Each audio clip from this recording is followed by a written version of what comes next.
Alors, je rajouterai parce que j'en ai pas trop parlé.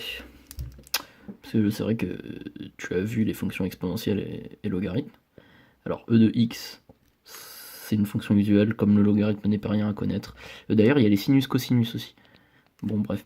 Donc, e de x, son domaine de définition, c'est R aussi. Ok.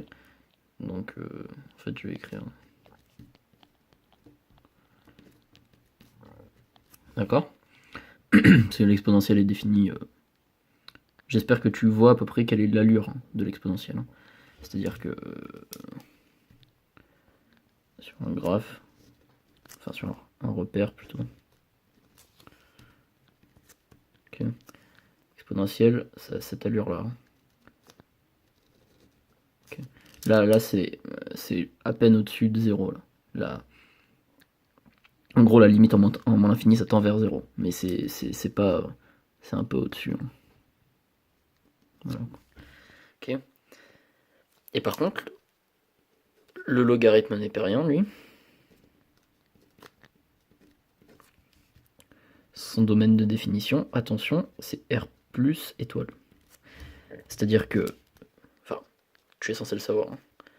ln de 0, ça n'existe pas. Et tout ce qui est négatif non plus. Et vu que la fonction. Alors, ça, c'est un prototype que je te donne. Ça, en gros, si tu veux, c'est pour te dire que si tu connais l'allure. De toute façon, si tu connais l'une, tu connais l'autre. Parce que les deux fonctions exponentielles et logarithme népérien, ce sont deux fonctions réciproques. Et en gros, l'allure de ln de x sur un repère. Je vais le faire d'une autre couleur en fait. En fait, ça va être une bijection réciproque de l'allure d'exponentielle. Ça veut dire quoi ça? Ça veut dire qu'en fait, si tu veux, il y a juste une rotation. Tu fais une rotation de cette courbe. Enfin, c'est pas une rotation. Ouais, c'est une symétrie quoi.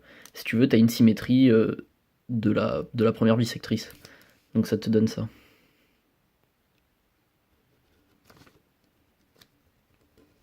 Voilà, tu vois. Ouais, donc tu remarques qu'il y a bien une symétrie en fait, tu vois. Avec ici la première bisectrice. Et là tu as la courbe exponentielle. Donc voilà. Après, ça faut bien que tu saches que le domaine de définition, c'est toujours la première question d'un exercice sur les fonctions. C'est quelque chose qui doit pas te prendre plus de 5 minutes. Quoi. C'est même pas plus de 3 minutes, même pas plus de 2 minutes. C'est vraiment le truc le plus facile qu'on va te demander sur les fonctions, c'est trouver le domaine de définition d'une fonction. Voilà, là je pense que je t'ai tout dit.